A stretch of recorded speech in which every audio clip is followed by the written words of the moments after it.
Good evening, everyone. I am grateful to the Lord for this wonderful opportunity He has given me to come here and to be part of this youth conference.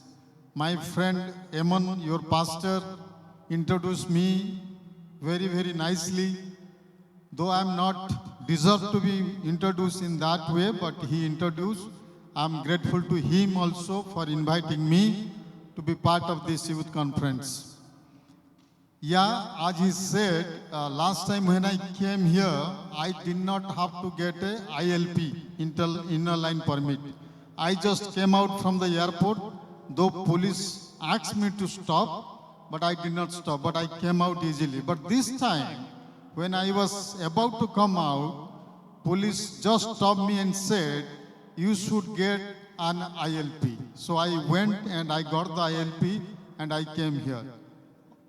They asked me, who is your contact in Imphal? I told my friend, Pastor Eamon is my contact, so I have given his name. If anything goes wrong, he will be held responsible, okay? Just I'm kidding, but God is so gracious and God is so nice, He is so good that He could give us this wonderful time to come together to have this conference.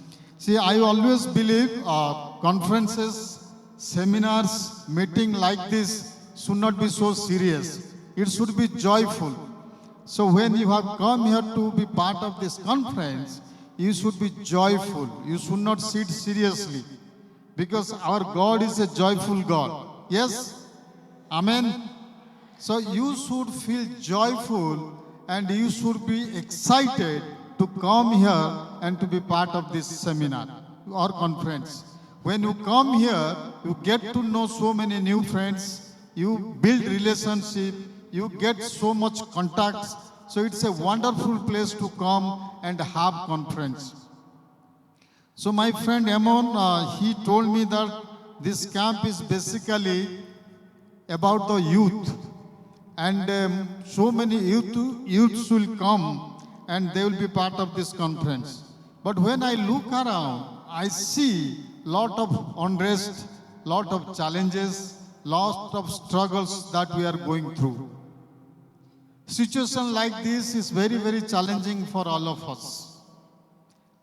We as youth of this country, we know what are the things are happening around, how the youths are affected, how the youths are deprived of their basic rights. So we are going through different challenges in our life. Especially the youths are vulnerable to many things. And the Christian youth are more vulnerable also. So at this time of struggles and difficulties, how should you live a life as Christians, as believers? That is very important. Everybody understand English? Yes? Okay. So in this context, I was thinking what to share. Tomorrow and day after tomorrow and the third day, I have 3 sessions.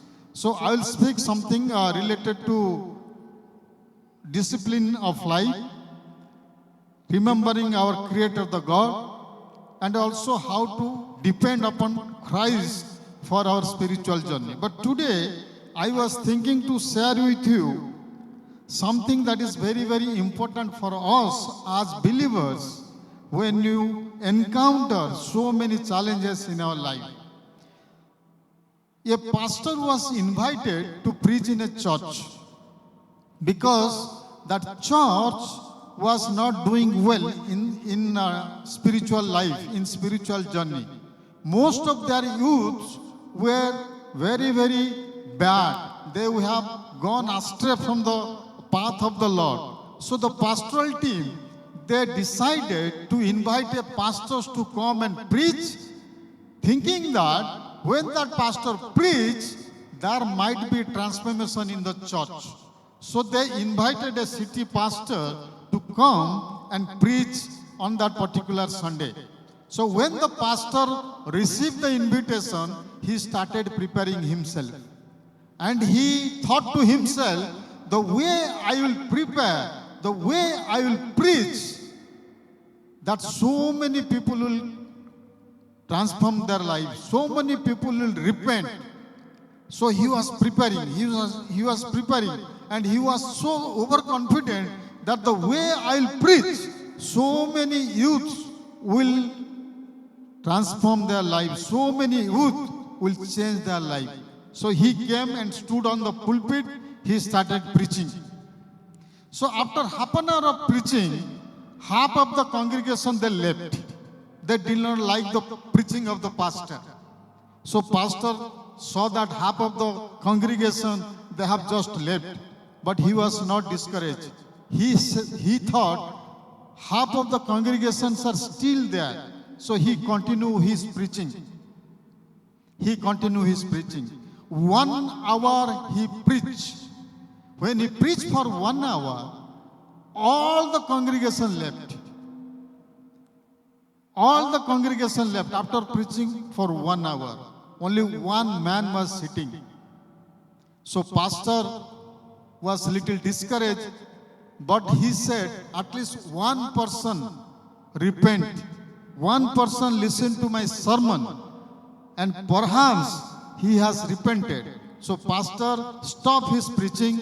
He went to the person and he asked him, my dear friend, I'm so happy. Though all the congregation left, but I believe you have repented and you have listened to my preaching and you have accepted the Lord Jesus Christ. Then that person said to the pastor, Pastor, sorry, I have not listened to your preaching. Neither I have repented, but I am the caretaker of this church. I am waiting for you. When you leave, I'll close the doors and windows. So, my dear friends, sometimes this happens with us. We are so overconfident. We don't depend upon the Lord. Neither we ask the congregation to preach for the pastor. We prepare sermon by our wisdom, by our intellectual, but that doesn't work.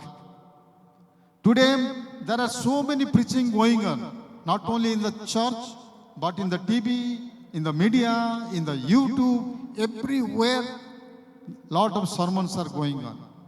But repentance is very, very low. Repentance is very, very discouraging. Though we have finest equipment and best opportunities, but still we are falling to reach the lost world. You know why? Because we are not depending upon God for the sermon. So when we preach on the pulpit, that is not reaching out to the people. That is not reaching out to the congregation. So my dear friends, today I would like to share with you briefly the power of the corporate prayer. Power of the corporate prayer. Sometimes people believe my prayer is enough. When I pray individually, when I pray personally, that is enough. But I would like to tell you from the word of God, that is not enough. That is necessary. But the corporate prayer is very, very, very, very important for times such as this.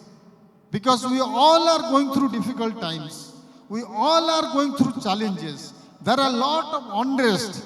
The world has lost its peace. Believers are backing out. Believers have lost their faith, having seen all these challenges and difficulties. In this time of difficulties, my dear friends, corporate prayer is very, very important. Believers' prayer is very, very important. We need to come together as believers. We need to come together as people of God to pray together. Because that is very, very important, my dear friend. You should not think that your personal prayer is enough. You should not think that your family prayer is enough. You should think that corporate prayer has a lot of power. So today, I would like to share with you the power of corporate prayer. Please turn with me Acts chapter 4, verses from 23 to 31. Acts chapter 4, verses from 23 to 31. May I request somebody to read this passage?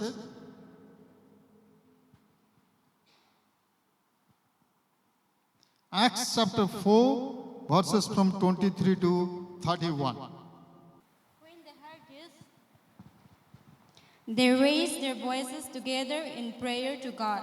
Sovereign Lord, they said, you made the heaven and the earth and the sea and everything in them. You spoke by the Holy Spirit through the mouth of your servant, our father David. Why do the nations rage and the peoples plot in vain? The kings of the earth take their stands, and the rulers gather together against the Lord and against his anointed one. Indeed, Herod and Pontius Pilate met together with the Gentiles and the people of Israel in this city to conspire against your holy servant Jesus, whom you anointed. They did what your power and will had decided beforehand should happen. Now, Lord, consider their threats and enable your servants to speak your word with great boldness. Stretch out your hand to heal and perform miraculous signs and wonders through the name of your holy servant Jesus. And after they prayed, the place where they were meeting was shaken, and they were all filled with the Holy Spirit and spoke the word of God boldly. Thank you so much. So this is a very, very familiar passage. I believe some of you might have read this passage many times. I believe some of you might have got a lot of lessons from this passage. But I would like to tell some of the important points from this passage which would be very, very productive for all of you for a time such as this. If you see the previous incident, verses from 1, it is written, the elders of the time, they called Peter and John and they threatened them. They said, Peter and John, you have been preaching. People are coming and following you. Our reputation is at stake. They are not obeying us. They are not respecting us. They are not valuing us. Rather, they are following all of you. Because you are preaching about Jesus. So many people are following you. You are converting people. And we are threatening right now. You don't come and preach. You don't come and convert people. If you do that, then we'll put you in the jail. So the elders of the time, they threatened Peter and John. And verse 23, it is written, on their release, after threatening them, they just released Peter and John. So the 23rd verse starts like this. On their release, they went to their own companion. My dear friend, you read, on their release, Peter and John went back to their own companion. My dear friends, they were threatened, they were challenged, they were so scared, they were afraid. But at that point of time, what did they do? Today we are threatened, we have a lot of unrest, we are challenged, our faith is challenged. In this point of time, what should we do? What did the disciples do that day? They did not go to the leaders of that time. They did not go to the district collector of that time for seeking help. They did not go to the sarpanch of that time seeking help. They did not go to the MLA of that time seeking help. They knew if they go to them, they will not get any help or support. So what did they do? They went to their own companion, my dear friend. So at this point of time, it is important for us, when you go through challenging time in our life, when you go through difficulties in our time, we need to come back to our companion. Praise the Lord. Our companion is this church. If you are going through difficult time, in Manipur we know we have challenges. During these challenges, what should you do as church? What should you do as individuals? Nobody will help us, my dear friend. Nobody will help us in this world. Our help will come from our companions, from our church, from our community. So disciples, they went to their own companion. So my dear friends, if you are going through difficult times in your life, then you should come back to your own companion. Don't go to anybody else for seeking help. Nobody will help you this time. You might have heard so many news. You might have seen so many incidents are happening. Our people are seeking help from others, but nobody is helping now. Nobody is supporting now. So my dear friend, we need to come back to our own companion.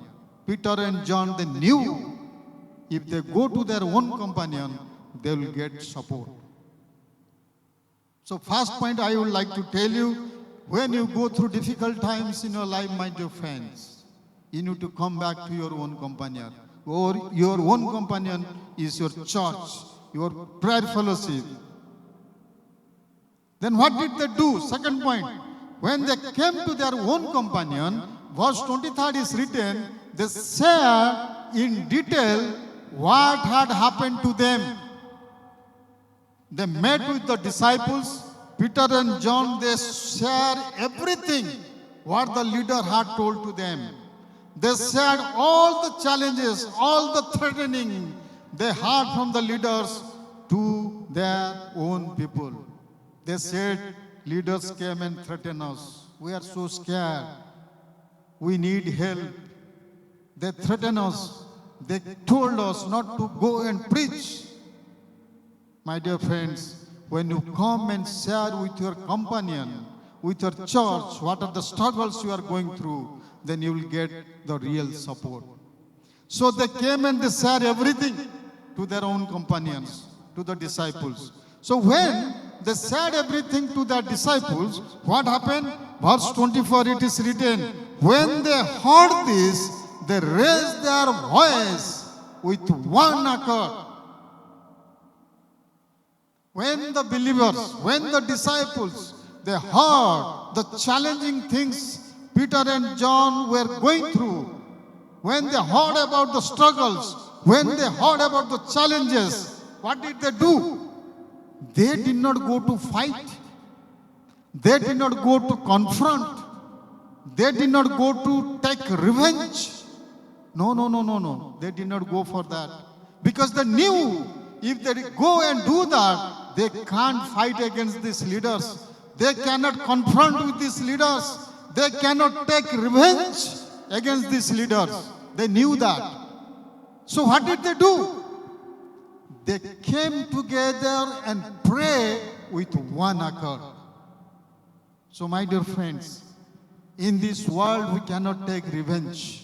In this world we cannot fight against the principalities, against the darkness of this world. We cannot fight.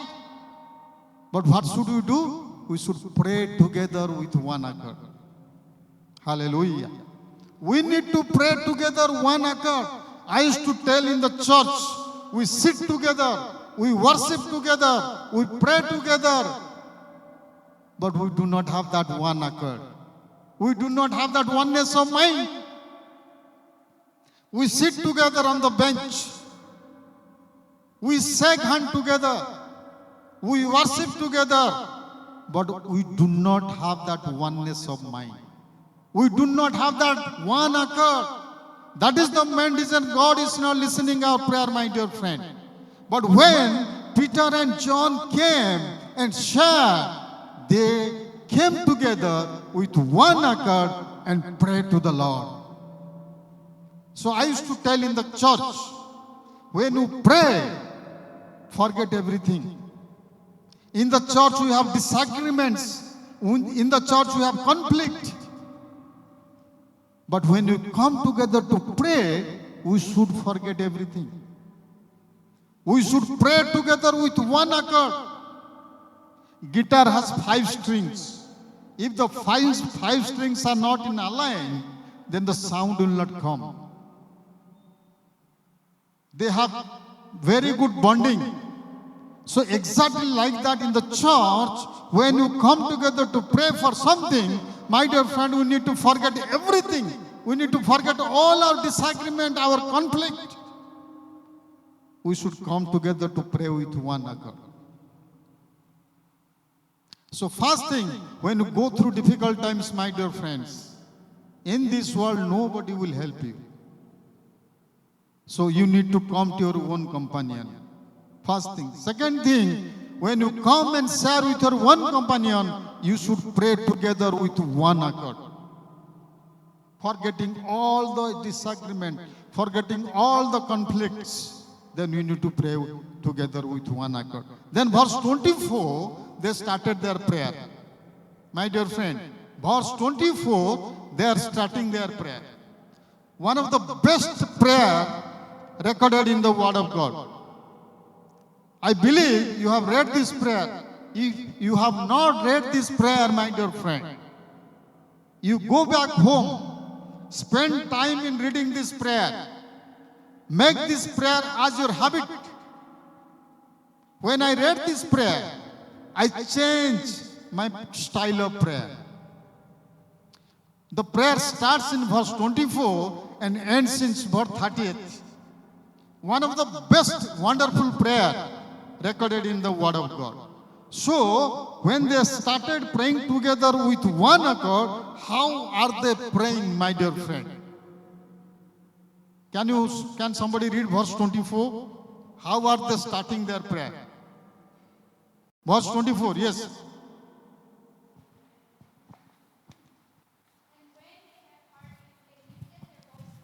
You just use this mic. Acts chapter 4, verse 24. And when they heard it, they lifted their voice together to God and said, Sovereign Lord, One who made the minute. When they started praying to the God, they are starting their prayer with adoration. Oh Almighty God. Then and their voice together to God and said, Sovereign Lord, who made the heaven and the earth and the sea and everything in them. okay, thank you. So, when they started praying, they are telling, oh sovereign God, you know everything what had happened to our people. My dear friend, they all are scared. They have gathered together to pray for a cause, for a challenge, for a difficult things. But how are they starting their prayer? They are telling, Lord, you are a sovereign God. You know everything. I sometimes think if I was in that place, how have I prayed? Definitely, I would have started my prayer with revengeful heart. Today in the church, so many people, they cannot take revenge face to face. They take revenge in prayer. I heard one lady praying. I asked her to pray for 5 minutes. She prayed a revengeful prayer because she did not have good relation with a member of the church.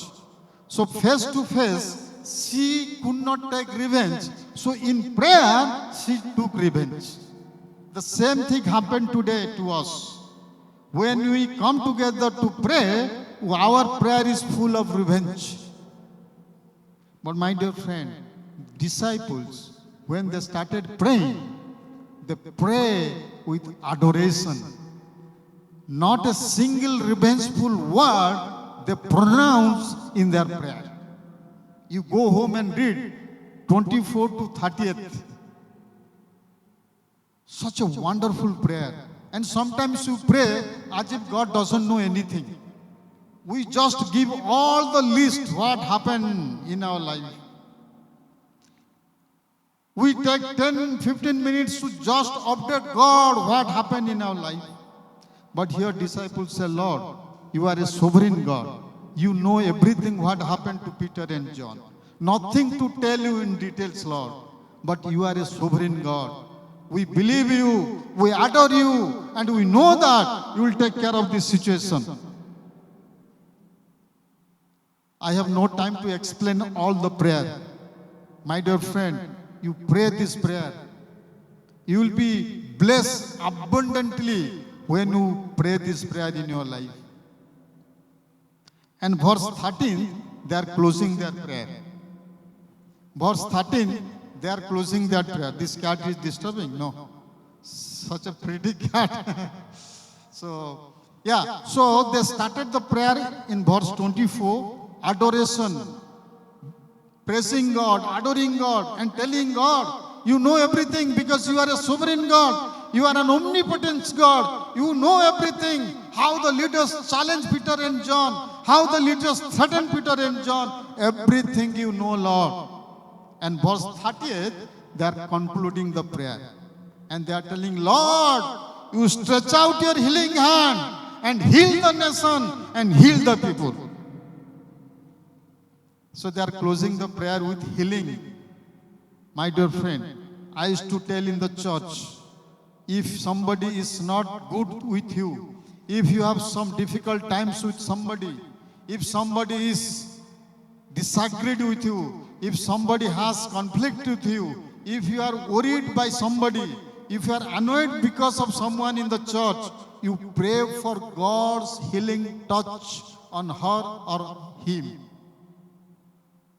If you do not have good relationship with anybody in the church, if you are feeling very bad when you see him or her, you pray for the healing touch of the Lord. Suppose some leader is not doing good with you. Suppose some leader in the Manipur threatening us or something going against us. We need to pray for the healing touch of the Lord upon that person. So they are closing the prayer, pronouncing the healing touch on the nation, on the leaders. So our prayers should be like that, my dear friend. If we are going through difficult times, personally, family-wise, or as a church, if we are going through difficult times, we need to come together to pray with one accord, my dear friends. The time has come for us to have corporate prayer. So when you pray before the Lord for some challenges, for some difficulties, this should be our prayer. The way the disciples prayed, the way the believers prayed, we need to pray like that during the difficult times. Are you praying? My dear friends, situations are not good for us as Christians. If not here, in many places, our people are going through difficult times. Our people are struggling. Satan is bringing a lot of challenges, pressures. That might happen to us tomorrow. We need to get ready to pray together as one accord. As believers, we need to pray together. And this should be our way of prayer. So, the outcome of this prayer. What is the outcome of this corporate prayer? That is very, very important for us. Believers, they pray together with one accord for a challenging thing. To get rid of these difficult times, to overcome the challenges, to encounter those challenging times, believers, they came together to pray with one accord. So they prayed together before the Lord. Then what was the outcome of that prayer? My dear friend, this is very, very important. Verse 31, please somebody read the outcome of this prayer. Anybody has mic? You can read. Verse 31, okay. Acts chapter 4, verse 31. And when they had prayed, the place was second where they were assembled together, and they were all filled with the Holy Ghost, and they spake the word of God with boldness. Thank you. Here it is written in NIV 31. After they prayed, soon after their prayer, the place where they were gathered, that started shaking. This is the outcome of the prayer. This is the outcome of the corporate prayer. This is the outcome of praying together with one accord. Today our prayer is not heard by God. Today our prayer has no power. We are praying for something, but that is not happening. We are not getting result. But you see here, the immediate result is, the prayer has so power, so they saw the immediate result. Soon after their prayer, where they were gathered together, that place started shaking, my dear friend. God was moving in that place. I used to tell in the church, soon after the prayer, have you ever experienced the shaking in the church? Suppose we are praying together with one accord. Soon after the prayer, did this Rangmai Baptist Church, has it been shaken any time? Have you felt the shaking of Jesus Christ in the church? I used to tell in the church. Corporate prayer has power, my dear friends. God will listen our prayer if you pray the way He wants us to pray. Corporate prayer का बहुत power है, my dear friends. That day when the disciples closed their prayer, that place started shaking. The Holy Spirit started moving in that place. Everybody realized the shaking of Jesus Christ. Everybody started shaking. I used to tell in the church, my dear friend, let us come together to pray the way God wants to pray. Then you all will experience this shaking in our life. Today it is not happening in the church. You know why? Because we are not praying with one accord. We are going through difficult times. We are backslided. We are shaken. We are broken. Our spiritual journey is affected. But we don't have power to overcome that. You know why? Because our believers, our community is not praying the way Jesus wants us to pray. That day they prayed, God listened their prayer, and soon after their prayer, first thing happened, that place started shaking. The Holy Spirit came upon there. Second point, not only that place started shaking, but what happened? And they were all filled with the power of the Holy Spirit. Not only that place started shaking, but they all were filled with the power of the Holy Spirit. Holy Spirit came upon everybody, my dear friend. It came upon everybody. All the believers were praying together in that place, in that house. And soon after their prayer, everybody were filled with the power of the Holy Spirit. We need to be filled with the power of the Holy Spirit. Difficult times are coming. Challenging times are coming. Right now we are going through difficult times. We are unable to encounter those difficult times. We are unable to overcome that difficult times. Why you know?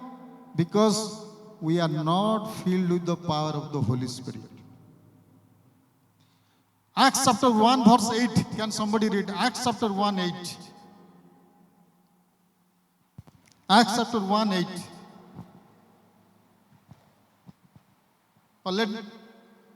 Let me read, okay?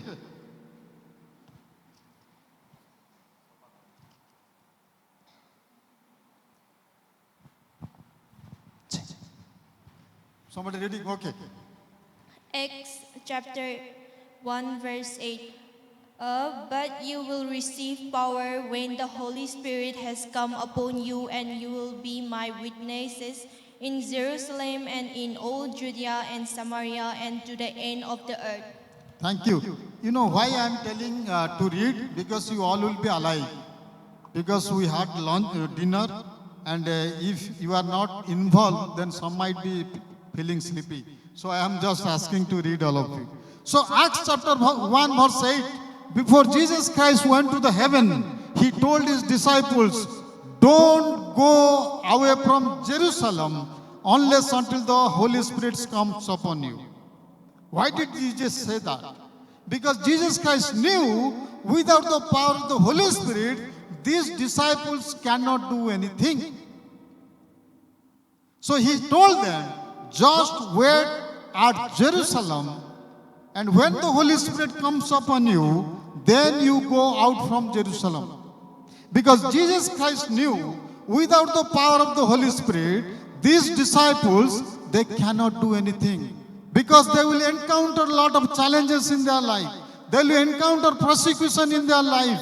And if Holy Spirit will not be with them, they cannot overcome all those challenges and persecution, my dear friend. And same thing will happen to us if we are not filled with the power of the Holy Spirit. We cannot encounter the challenges. We cannot overcome the persecution that is coming upon us very soon. That day, power of the Holy Spirit came upon everybody, those who were praying together.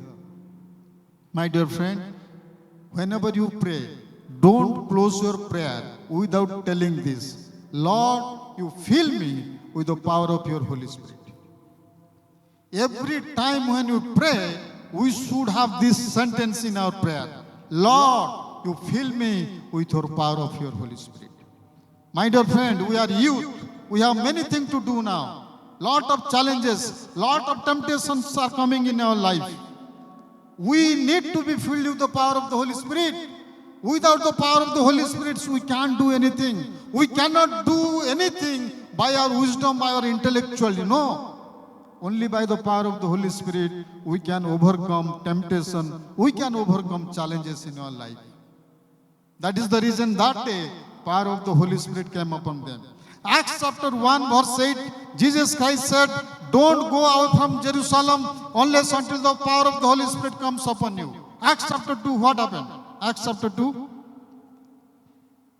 On the day of Pentecost, you read Acts chapter 2 later. On the day of Pentecost, Holy Spirit came upon everybody, my dear friend. Chapter 1, Jesus said, just wait at Jerusalem. Chapter 2, on the Pentecost day, Holy Spirit came upon everybody. So when Holy Spirit came upon everybody, they started speaking in different tongues, different languages. And Bible very clearly says, there were people from many, many parts of the world. They were speaking different language. But whenever the disciples spoke in tongue, everybody could understand in their own language. That is the work of Holy Spirit. That is the work of Holy Spirit. When they spoke in tongue, when the power of the Holy Spirit came upon them, they spoke in tongue, and whatever they said, people from different language, they understood. And Bible very clearly says, on that day, more than 3,000 people accepted Lord Jesus Christ, and they were baptized. How could it happen? Because of the power of the Holy Spirit. So my dear friend, we need to pray for the power of the Holy Spirit. And power of the Holy Spirit will come upon us when we have corporate prayer. When we pray together with one accord, that day the power of the Holy Spirit came upon them. That's the second thing. And the third result is, not only the place was second, not only the power of the Holy Spirit came upon them, but they spoke the word of God more boldly. They went out and spoke the word of God boldly.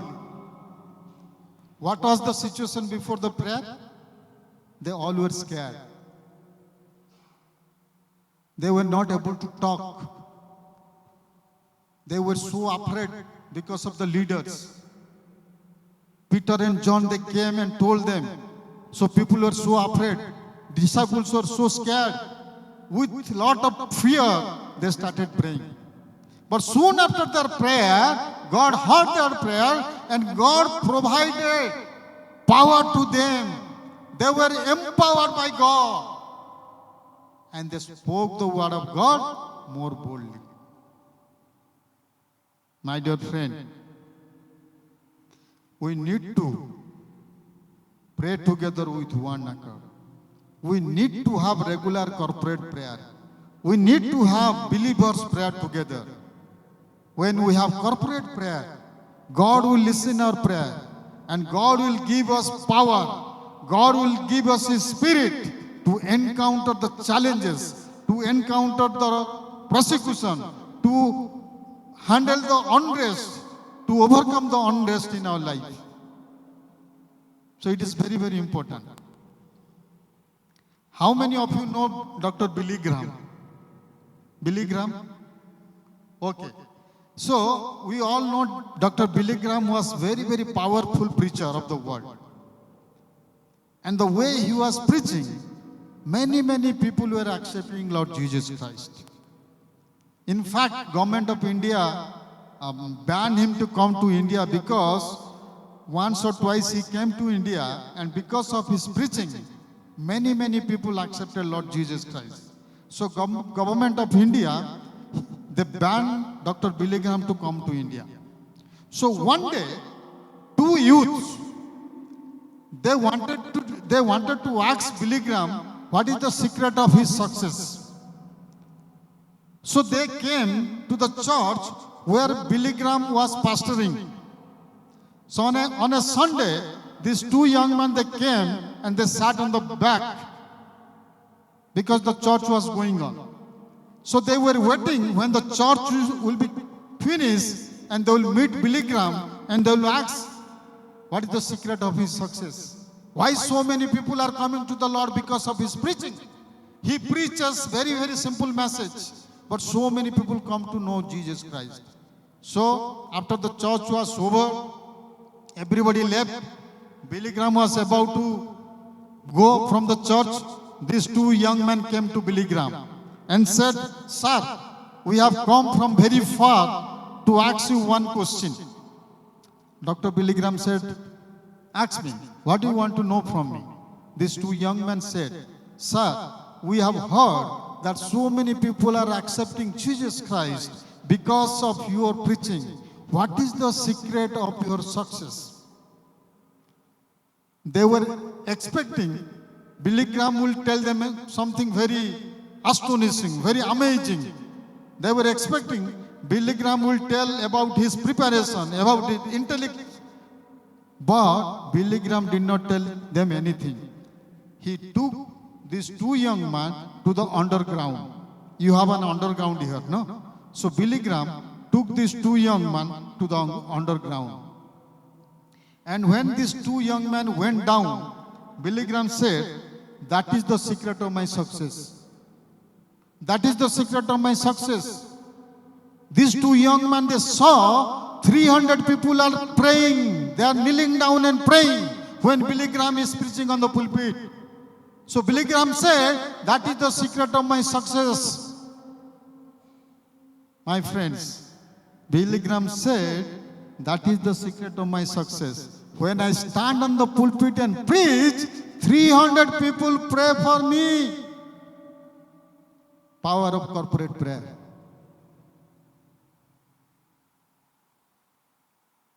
How many of you pray for your pastor? How many of you pray for the speaker? Corporate prayer has power. Billy Graham became very famous.